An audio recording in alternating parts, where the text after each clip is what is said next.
गीतेवरील निबंध या चिंतन मालिकेमध्ये आपण निबंधाच्या पुढच्या टप्प्यावर जातोय। मागच्या वेळेला आपण 8वा निबंध संपवला होता आणि 9व्या निबंधाकडे आज वळतोय। हा जो निबंध आहे याचं शीर्षक आहे सांख्य, योग आणि वेदांत। 8व्या निबंधाचं जे शीर्षक होतं ते सांख्य आणि योग असं होतं। पण आपल्या सगळ्यांच्या लक्षात आलं असेल की हे जे या निबंधाचं जे विवेचन केलं किंवा ज्या निबंधावर जे आपण चिंतन केलं त्याच्यामध्ये सांख्य या शब्दावर विशेष भर दिला होता।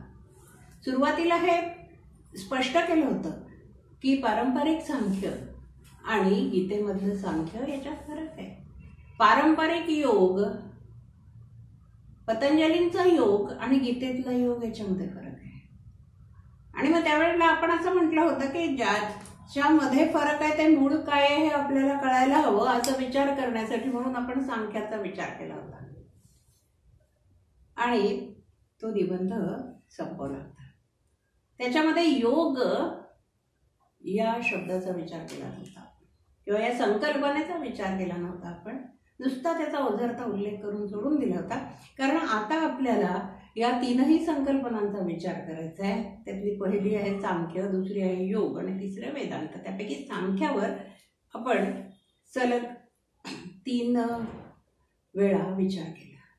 अर्थात या एवढ्याशा विचाराने सांख्य समजलं अशातला भाग नाही। सांख्याची जाणीव झाली किंवा सांख्य काय आहे हे कळलं काहीच शक्यता नाही। ही नुसती तोंडओळख आहे। तोंडओळख म्हणजे कशी अगदी त्रोटक आणि जेमतेम जसं मला विचारलं तुमची ओळख काय तर मी सांगणार माझं नाव भारती सुद्धा, मी नागपूरला राहते। ही जितकी जुजबी ओळख आहे, जितकी कमी ओळख आहे तितकीच कमी ओळख आपल्या सांख्याची याच्यात झाली। कारण की सांख्य हे एवढं सखोल, प्रचंड आणि विस्तृत असं शास्त्र आहे की कितीतरी वर्ष त्याच्यात घालवली तरी ते शास्त्र समजत नाही। आयुष्याच्या आयुष्य लोकांची त्याचा अभ्यास करण्यात चालले जातात आणि ते सखोल सघन असा आणखी अभ्यास करण्यामध्ये ठेवून असं म्हणतात की जेव्हा सिद्धार्थ आपलं राजवाडा सोडून निघून गेला शांती प्राप्त करण्यासाठी किंवा मनुष्याच्या आयुष्यात सुख आणण्यासाठी, त्यावेळी बाहेर पडल्यानंतर त्यांनी प्रथम सांख्यांचा अभ्यास केला, सांख्यशास्त्राचा, सांख्य तत्वज्ञानाचा अभ्यास केला। आणि हा सांख्य तत्वज्ञानाचा अभ्यास करायला गौतम बुद्धाला 1 नाही 2 नाही तब्बल 6 वर्ष लागली। आता तो अभ्यास कोणी केलाय? बुद्धाने केलेला आहे, गौतम बुद्धाने केलेला आहे। अत्यंत ज्ञानाची कळकळ असणाऱ्याने केलेला आहे। आपल्यासारख्या सर्वसामान्य लोकांसारखा की अभ्यास करायचा म्हणून अभ्यास किंवा आपल्या बाकी सगळ्या गोष्टी सांभाळून मग अभ्यास असा तो अभ्यास नाही आहे। पूर्णपणे त्याच्यामध्ये स्वतःला झोकून देऊन 24 तासचा प्रत्येक क्षण त्याच्यात जाऊन अभ्यास केलेला आहे, बुडवून अभ्यास केलेला आहे, तरीही 6 वर्ष लागलेली आहे। तर मग आपल्या या छोट्याशा याच्यामध्ये आपल्याला सांख्याबद्दल काय कळलं हा भागच येत नाही।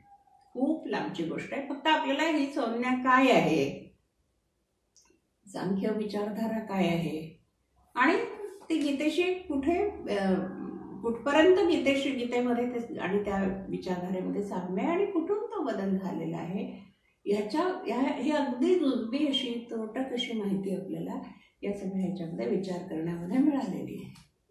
हा सांख्य विचारधारेशी सर्वसामान्य व्यक्तींचा, वाचकांचा खूप जवळून किंवा विशेष परिचय नसतो। जे अभ्यासक आहेत, साधक आहेत त्या सगळ्यांचा असतो। त्या मानाने योगदर्शन हा शब्द जास्त परिचयाचा, ही संज्ञा जास्त परिचयाची आहे। आणि योगशास्त्र किंवा योग विचारधारा, योगसूत्र, कमीत कमी योगसूत्राचे स्थापन करणारे किंवा योगसूत्राचे कर्ते पतंजली या सगळ्यांबद्दल थोडीफार तरी माहिती आपल्याला असते। आणि आपल्या सर्वसामान्य लोकांच्या एकंदर याच्यामध्ये म्हणजे जीवनामध्ये योगाभ्यास योगासनं, प्राणायाम, ध्यान या गोष्टी आलेल्या असतात की ज्याच्यामुळे आपल्याला या योगदर्शनाची सांख्यापेक्षा थोडी जास्त ओळख झालेली असते. तरीही आपण इथे म्हटलेलं आहे की योगाच्या संदर्भात की गीतेतला योग हा पतंजल योग नाही. मग पतंजल योग काय आहे? आजच्या विषयातल्या त्या 3 ज्या संज्ञा आहेत, सांख्य, योग आणि वेदांत, यातली ही दुसरी संज्ञा आहे. तिची आपण पहिलीची ओळख झाली तशी दुसरीची करून घेऊ. योग हा पतंजली मुनींनी स्थापित केलेला आहे. त्यांनी प्रकाशात आणला, सर्वांपर्यंत नेलेला आहे. काय आहे या योगाचं मूळ सिद्धांत? काय या योगाचा मूळ सिद्धांत असा आहे की ही एक आत्मनिष्ठ पद्धती आहे. राजयोगाच्या आत्मनिष्ठ पद्धतीने केलेली आंतरिक साधना म्हणजे योग. योग शब्द जुळणे अशा अर्थाने आहे. योग म्हणजे बेरीज, योग म्हणजे एकूण. योग शब्द जुळणे असा आहे, बेरीज असा आहे, कशात तरी काहीतरी मिसळणे असा आहे. तर हा जो योग आहे तो कोणाशी कोण काय मिसळतो याच्याशी संबंधित आहे. आत्मा उन्नत होत जाऊन परमेश्वराशी एकरूप होतो, हे याचं स्वरूप आहे. तिचं स्वरूप कसं आहे? योगाचं स्वरूप, योगशास्त्राचं स्वरूप हे त्याची काही वैशिष्ट्ये सांगता येतात. त्याचं सर्वात पहिलं वैशिष्ट्य असं आहे की या योगामध्ये काटेकोर आणि निश्चित असं स्वरूप आपल्यासमोर आहे. अगदी काटेकोर आहे, कुठेही त्याच्यामध्ये असा पळवाटा नाही आहे. काटेकोर स्वरूप आहे, निश्चित पण आहे स्वरूप. आणि ह्या निश्चित स्वरूपाच्या शास्त्रशुद्ध आणि स्पष्ट दिसणाऱ्या पायऱ्या आहेत. या योग मार्गाने जाण्यासाठी शास्त्रशुद्ध, ज्याला आपण असं म्हणू की laboratory tested and find correct, lab tested and found correct अशासारखा जे म्हणतो तशासारखी ती त्या अनेक वेळा प्रयोग करून प्रयोगांती योग्य सिद्ध झालेल्या अशा शास्त्रशुद्ध आणि त्याही स्पष्ट, कुठेही त्याच्यामध्ये अस्पष्टता संदिग्धता नाही अशा पायऱ्या आहेत. आणि पद्धत अशी आहे की या पायऱ्यांवरून मनाने प्रवास करत जायचा आहे आपल्याला. या पायऱ्यांवरून आपल्याला शरीराने सुरुवात करायची आहे. योगाभ्यास करत असताना शरीराने सुरुवात करायची आहे आधी, आणि त्या शरीराने सुरुवात करून मनाने या पायऱ्या ओलांडत ओलांडत ओलांडत जायचंय. त्या पायऱ्या चढत जायचंय, पुढे जायचंय. आणि जसं जसं हे मन आपलं या पायऱ्या पुढे जात जातं, ओलांडत जातं, तसं तसं ते शांत शांत आणखी शांत होत जातं आणि अंतिमतः समाधीपर्यंत जाऊन पोहोचतं. अशा या पायऱ्या. आणि असं हे योगाचं स्वरूप आहे. सर्वसामान्यपणे आपल्याला या गोष्टींची बऱ्यापैकी माहिती आहे, कारण की आपण रोजच्या जीवनामध्ये याच्याशी संबंधित आहोत. समाधीस्थ होणारं जे मन आहे, आपण सुरुवातीला म्हटलं की याच्या पायऱ्या काटेकोर आहेत, त्यामुळे त्याला मर्यादा आहेत, त्याला बंधनं आहेत. पण हे समाधीस्थ झालेलं जे मन आहे ना, ते सगळी बंधनं तोडून त्याच्या पल्याड जात आहे, ज्ञानाच्या विशुद्ध क्षेत्रामध्ये पोहोचत आहे. समाधीमुळे मन स्वतःच्या मर्यादांचं उल्लंघन करत आहे. प्रत्येकाला जशा बाह्य मर्यादा असतात तशा स्वतःच्या मर्यादा असतात. काही स्वतःच्या आपण आपल्याला घालून घेतलेल्या किंवा आपणहून आपल्याला पडलेल्या मर्यादा आहेत. नैसर्गिक मर्यादा आहे. आपण स्त्री असणं, पुरुष असणं, ह्या आपल्यावर पडलेल्या नैसर्गिक मर्यादा आहेत, त्या आपण उल्लंघू शकत नाही. आपल्यामध्ये शक्ती असणं, एखाद्या गोष्टीची आपण कार्यप्रवण असणं, बुद्धीचा विकास झालेला असणं, या सगळ्या आपण करून घेतलेल्या ह्याच्यामध्ये प्राप्त केलेल्या मर्यादा आहेत. त्याही मर्यादाच आहेत. कुठल्या तरी एका मर्यादेपर्यंतच आपण या सगळ्या गोष्टी प्राप्त करत असतो. तसंच आपल्या मनाच्या मर्यादा आहे. जरी असं आपण म्हटलं की आपलं मन हे अमर्याद आहे, कुठेही पोचू शकतं, क्षणात इथे आहे तर क्षणात तिथे जाऊ शकतं. मनाच्या गतीसारखी दुसरी गती नाही, मनासारखं गतिमान दुसरं काही नाही. त्याला कशाचंही कालाचं किंवा कशाचं बंधन नाही. हे जरी असलं तरी त्याला बाकी बाह्य कशाचं बंधन नाही, स्त्री असण्याचं बंधन नाही, पुरुष असण्याचं बंधन नाही, शिक्षणाचं किंवा वयाचं किंवा आणखी कशाचं बंधन नाही आहे मनाला. पण मनाला त्याचं स्वतःचं मन असण्याचं बंधन आहे. ते मानवी मन आहे हे त्याचं बंधन आहे. आणि जेव्हा समाधीपर्यंत हे मन पोहोचतं आहे, समाधीमध्ये स्थित होत आहे, काही काळ राहत आहे, तेव्हा ते मन स्वतःच्या मर्यादा सोडून त्याच्या पलीकडे जात आहे. आणि याला श्री अरविंदांनी आत्मोल्लंघन म्हटले. स्वतः केलेलं उल्लंघन. अतिशय सुंदर शब्द आहे हा. स्वतःचं केलेलं उल्लंघन आत्मोल्लंघन म्हटलेलं आहे. आणि या आत्मोल्लंघनाची फळं फार चांगली मिळतात. ज्या क्षणी मानवी मन हे स्वतःच्या मर्यादांचं उल्लंघन करून, हे आपण सगळं आध्यात्मिक भाषेत बोलतो आहोत, स्वतःच्या मर्यादांचं उल्लंघन म्हणजे आपल्यावर झालेल्या संस्कारांचं, आपल्यावर झालेल्या विचारांचं, किंवा आपल्या जगात वावरण्यासाठी, समाजात वावरण्यासाठी आपल्यावर ज्या आचरणाची बंधनं आहेत, ती सगळी बंधनं तोडून नव्हे. ही बाह्य बंधनं आहेत आणि ही समाजकारणासाठी आवश्यक असलेली बंधनं आहेत. त्याचा संबंध आत्मिक गोष्टींशी नाही आहे. जी आत्मिक बंधनं आहेत, जी अतीत आहे, आपण ज्याला म्हणू कालातीत आहे, त्या अतीततेकडची जाणारी जी गोष्टी, जे जाणारं मन आहे, त्याच्यामुळे त्या सुद्धा बंधनं तोडतो. स्त्री असण्याचं, पुरुष असण्याचं, नैसर्गिक पडण्याचं किंवा वयाचं, जे आपण आता बोललो, हे सगळं बंधन तोडून जेव्हा तर पलीकडे जातं ते मन, तेव्हा त्याला मिळणारं जे फळ आहे, ते फळ ते मन ईश्वराशी एकरूप होण्याचं असतं. हे त्याचं साध्य असतं. हे नित्य फळ आहे. ईश्वराशी एकरूप होणं, तादात्म्य पावणं, आपला आत्मा, मानवी आत्मा देव आत्म्याशी एकरूप होणं, हे जे फळ आहे, हे या समाधीच्या पलीकडे होतं. हे आत्म्याचं आणि परमात्म्याचं एक होणं. खूप छान एका कवीचे वर्णन, 2 ओळी आठवतात मला, किती सुरेख वर्णन केलेले. हात जोडिता बंधन सुटले, आता जीवाला मीपण उठले. हात जोडता बंधन सुटले, आता जीवाला मीपण कुठले. आत्म्याने जणू परमात्म्याला अर्पण केली कुडी. आपल्या या शरीरामध्ये जो आत्मा आहे, त्या आत्म्याने आपलं शरीर परमात्म्याला अर्पण केलेलं आहे.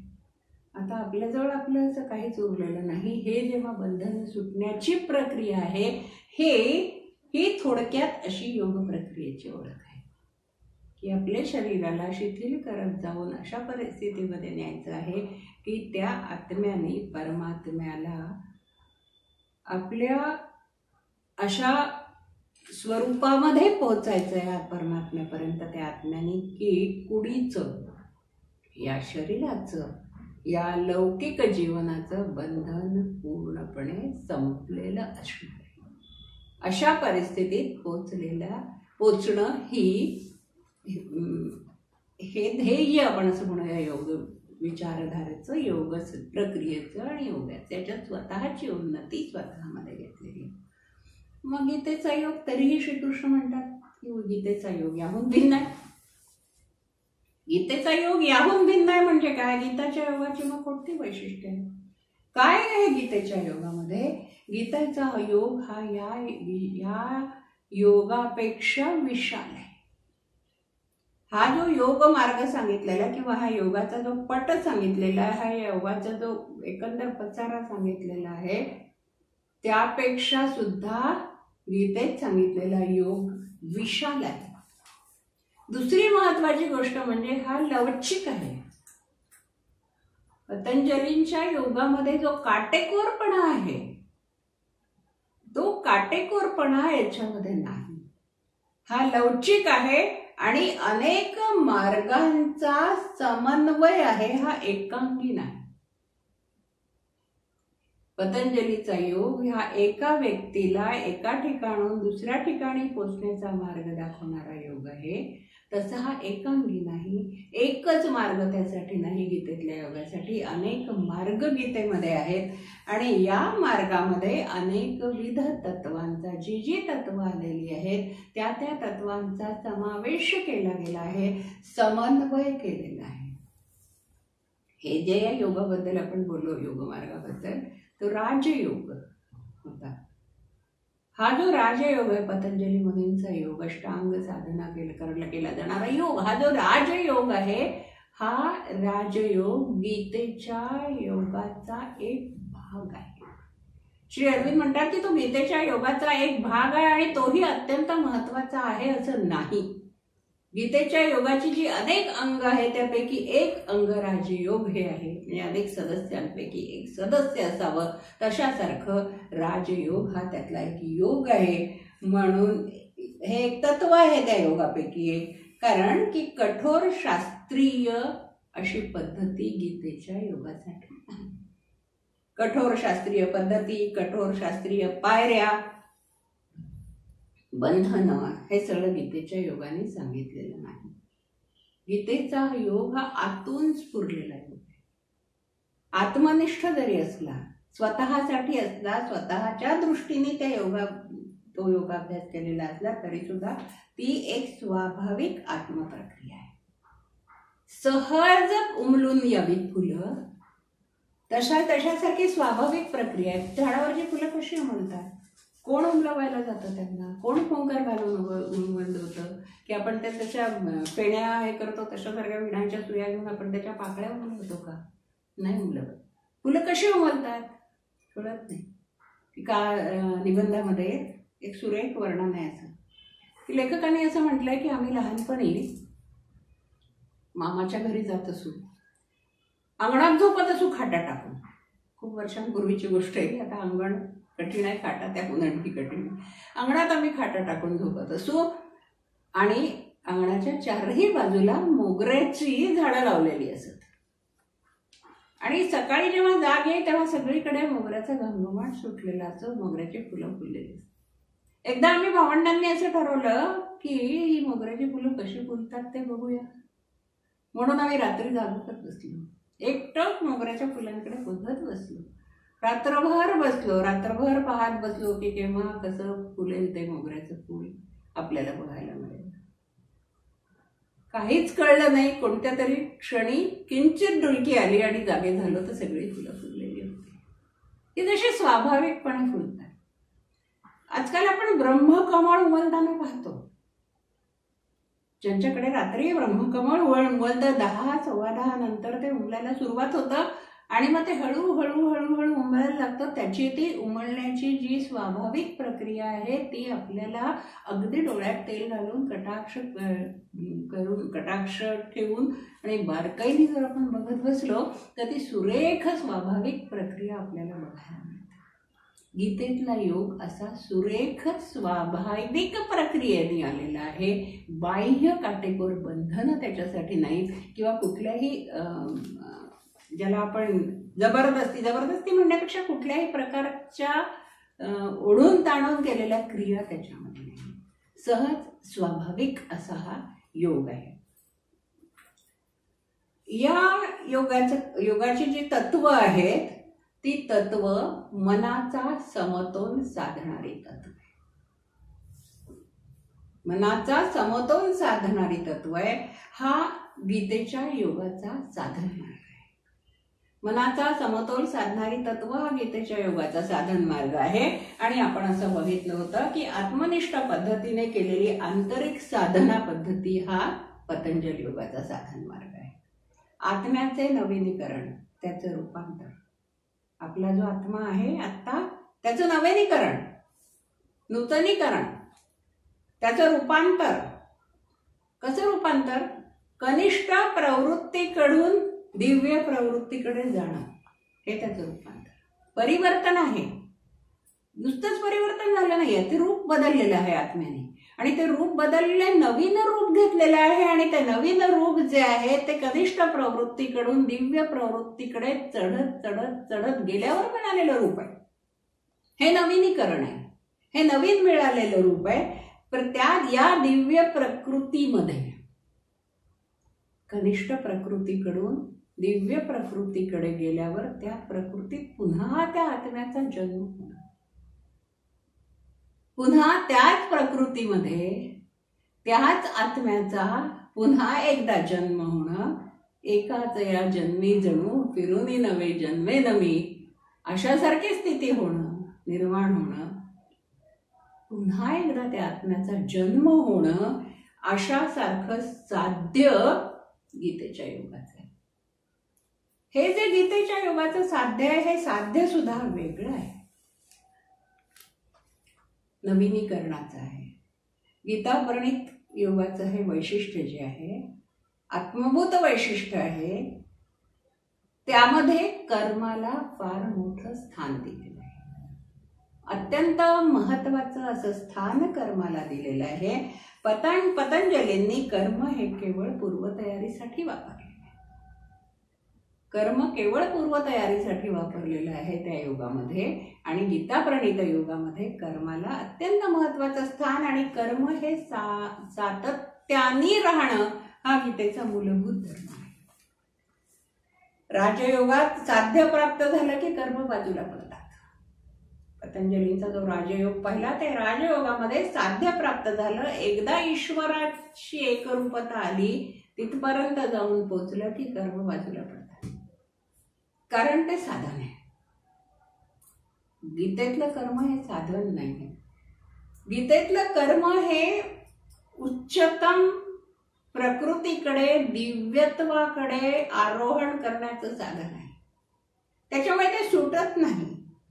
आत्म्याच्या मुक्ततेनंतरही ते चालूच राहतं कर्म.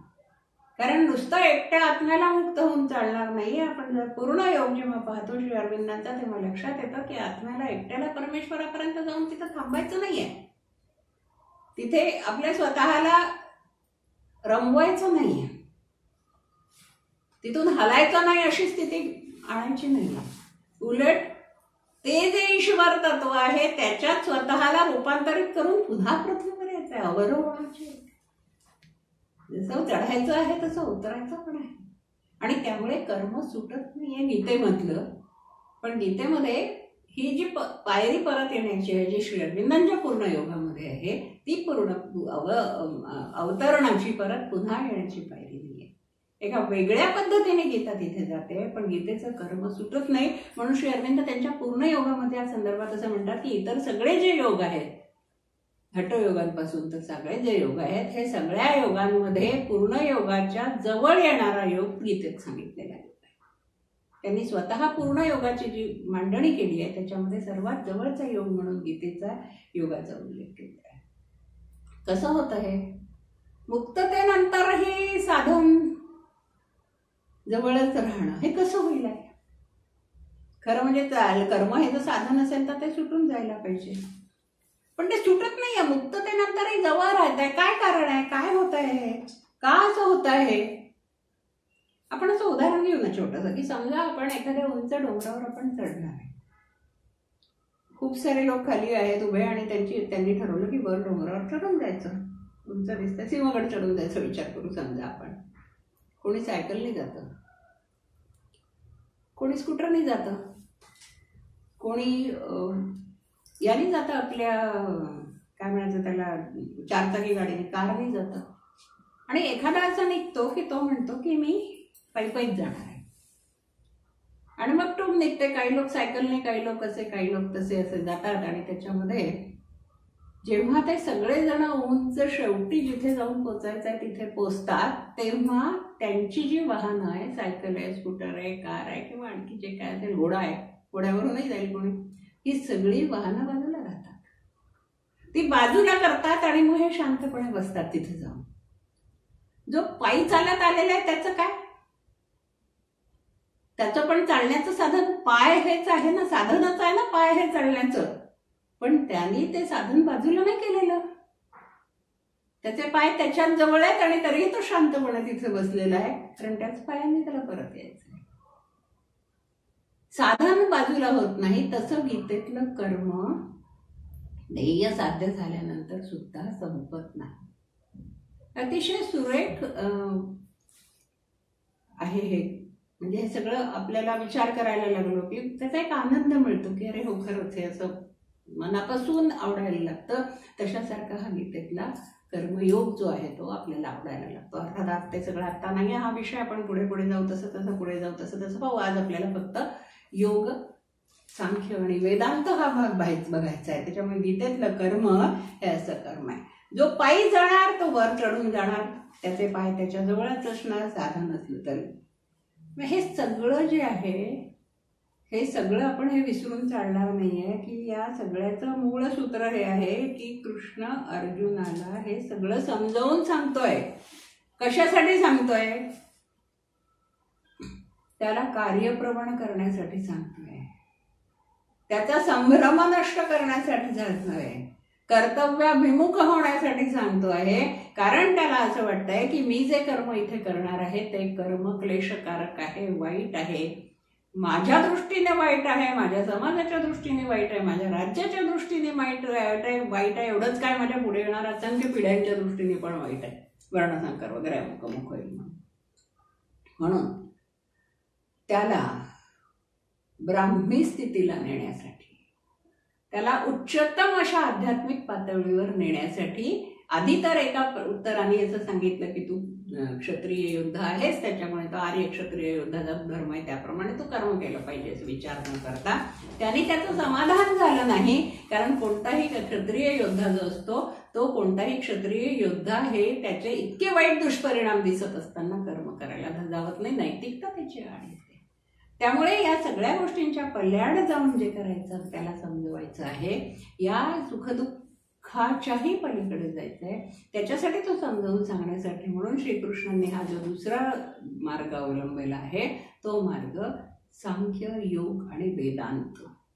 आपल्याला या निबंधाच्या शीर्षकापर्यंत यायला तेवढा वेळ लागला म्हणजे कल्पना करा किती ते सखोल असं सगळं ज्ञान. मी अशी कल्पना केली की हा जो भाग आहे हा समजावून सांगण्यासाठी एक समभुज त्रिकोण श्रीकृष्णांनी कल्पिलेला असेल आणि या त्रिकोणाचा पाया आहे सांख्य, त्याच्या 2 भुजा आहेत योग, कारण त्याचा कर्माशी संबंध आहे, आणि शिरोबिंदू आहे वेदांत. असा हा समभुज त्रिकोण आहे. अर्थात त्या समभुज त्रिकोणामध्ये सगळे बाजू सारखे आहेत, त्यामुळे सगळ्यांना महत्व सारखं आहे, सगळे कोण सारखे आहेत, त्यामुळे सगळ्यांचे तिकडे बघण्याचा दृष्टिकोनही सारखा आहे. आणि असा हा त्रिकोण घेऊन सांख्य आणि योग यातल्या तत्वांचा समन्वय करून ती कल्पना विशाल करून, जसं आपण सांख्याच्या संदर्भात पाहिलं की पुरुषोत्तम ही कल्पना जी आहे ती उपनिषदांमध्ये अस्पष्ट आलेली होती, ती स्पष्ट करून त्याच्या बारीक बारीक सगळे कंगोरे, सगळ्या रेषा स्पष्ट करून ती गीतेमध्ये ठाम अशी मांडली गेली आहे. तशासारखंच या ठिकाणी अर्जुनाच्या गळी हे उतरवायचा प्रयत्न केला आहे की सांख्य आणि योग यातल्या तत्वांचा समन्वय शक्य आहे. आता पुन्हा आपण इथे येऊन पोहोचलो की यातल्या तत्वांचा समन्वय शक्य आहे असं म्हणतात, याचा अर्थ की ते तो शक्य नाही असं अर्जुनाला वाटत असलं पाहिजे ना. शक्य आहे सांगायचं म्हणजे आधी त्याच्या आधी शक्य नाही हे वाटत असलं पाहिजे. म्हणजे त्या काळामध्ये सांख्य आणि योग ही दोन्ही विचारधारा, ही दोन्ही दर्शनं किंवा ही दोन्ही तत्वज्ञानं ही एकमेकांच्या विरोधात होती असा त्याचा अर्थ होता. एकमेकांचं एकमेकांशी सख्य नव्हतं आणि म्हणून ते सगळं सख्य आहे, एकच आहे असं सांगण्याचा प्रयत्न करावा लागतोय. त्याच्यासाठी श्रीकृष्णासारख्या गुरुला एवढे कष्ट घ्यावे लागतात आहे, म्हणजे किती विरोधाभास त्याच्यात असला पाहिजे.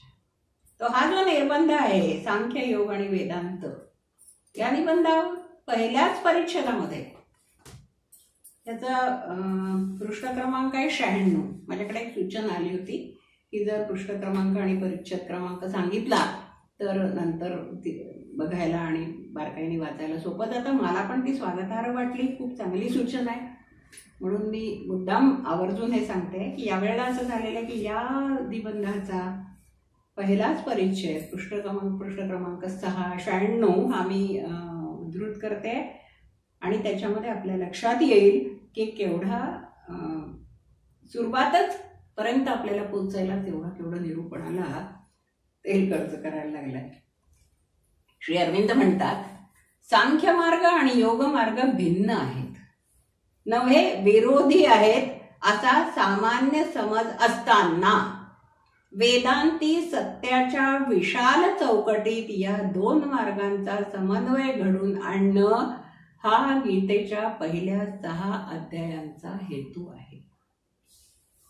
सांख्य मार्गाचा गीतेने प्रथम विचार केला आहे, तो पाया म्हणून घेतला आहे. पण प्रथम पासून गीतेने त्यात योग मार्गाच्या कल्पना आणि रीती यांची भर घातली आहे.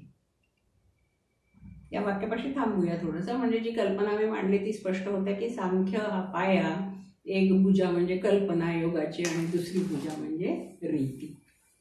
आणि या कल्पनांवर व रीतींवर गीता आपल्या प्रतिपादनात क्रमशः अधिकाधिक जोर देत आहे. आणि असे करीत करीत योग मार्गाच्या सार तत्वानुसार सांख्य मार्गाचे गीतेने नवीनीकरण केलेले आहे. गीताकालीन धार्मिक मनाला सांख्य आणि योग या मार्गात जे व्यावहारिक दृष्टीने अंतर दिसत होते ते पुढील प्रमाणे अंतर स्पष्ट केले. सांख्य मार्ग ज्ञानाच्या आधारे आणि बुद्धियोगाच्या आधारे पावले टाकणारा होता. योग मार्ग कर्माच्या आधारे आणि क्रियाशील जाणीवेच्या रूपांतराच्या द्वारा पावले टाकणारा होता. या भेदातून साहजिकपणेच दुसरा एक भेद या दोन मार्गात उत्पन्न झाला, तो असा: सांख्य मार्ग पूर्ण निष्क्रियता आणि पूर्ण कर्मत्याग संन्यास प्रतिपादणारा झाला. उलट योग मार्ग असं शिकवित होता की वासनेचा आंतरिक त्याग, कर्माला प्रवृत्त करणाऱ्या आंतरिक तत्वाचे शुद्धीकरण, कर्म ईश्वराच्या उद्देशाने करणे, मुक्तीच्या हेतूने, दिव्य जीवनाच्या हेतूने करणे इतके साधले, म्हणजे अधिक काही करण्याची आवश्यकता नाही.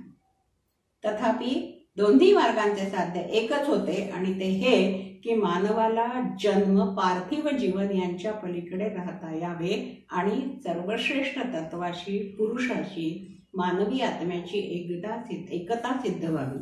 गीतेने या दोन मार्गातील हा किमान भेद वरील प्रमाणे आमच्या पुढे ठेवला आहे.